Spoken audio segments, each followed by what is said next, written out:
ഈശ്വര, അടുത്ത ജന്മത്തിലെങ്കിലും ഒരു പെണ്ണ് സെറ്റായാൽ മതിയായിരുന്നു. എടാ ധ്യാനത്തിന് പോയാൽ മതി. എന്റെ വലിയ ധ്യാനത്തിന് പോയിട്ടല്ലേ പുള്ളിക്ക് കഴിഞ്ഞിട്ടടക്കാൻ തന്നെ മതി. ഇതൊക്കെ പറ്റിപ്പലടാ. എടാ ഇതൊക്കെ മിത്താണ്. സത്യത്തിൽ ദൈവത്തിൽ വിശ്വസിക്കണവരൊക്കെ മണ്ടന്മാരാ. ഈ രാമായണവും ഖുറാനും ബൈബിളൊക്കെ എഴുതുന്ന മനുഷ്യന്മാര് തന്നെയാണ്. അത് വിശ്വസിക്കാൻ നിന്നെ പോലെ കുറെ മണ്ടന്മാര്. ഇതൊക്കെ വെറും മിത്താണ്. അറിവുണ്ടായ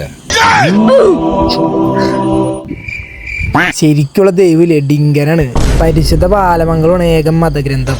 എന്റെ ഡിങ്ക. അതേ, ഞങ്ങളുടെ മായവിടെ അടുത്ത് മുട്ടി നിൽക്കോ നിന്റെ ഡിങ്കൻ. മുട്ട് പറക്കും മുട്ട്. ഏത് ആ രാധ വിളിക്കുമ്പോ അവളുടെ പാവാട അലക്കി കൊടുക്കാൻ ചെല്ലണ മായാത്. ഷവർമ്മ തിന്ന എലീനെ പോലെ ഇങ്ങനെ നിന്റെ ഡിങ്കന്റെ അത്ര ഇല്ലാട്ടോ. നീ ശരിക്കും ആരുടെ ടീമാ? കുഴിമന്തി വെച്ചരാ. ഞാൻ ഇങ്ങനെ ഇവിടെട്ടാ. മായാവിക്ക് രാതെങ്കിലും ഉണ്ട്, നിനക്കോ? തുടങ്ങി മൈരന്മാര്. ഇവന്മാരൊപ്പം കൂടി എനിക്കും വട്ടാകും. ഇതിന് വേദം മഞ്ഞ ഒപ്പം നടക്കുന്നതാ. മഞ്ഞാണല്ലോ.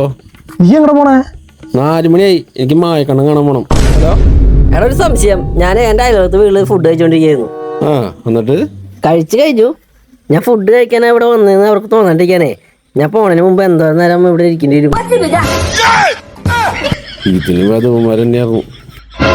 അല്ലെങ്കിലും പണ്ട് നിനക്ക് എന്നോട് വെറുപ്പാ.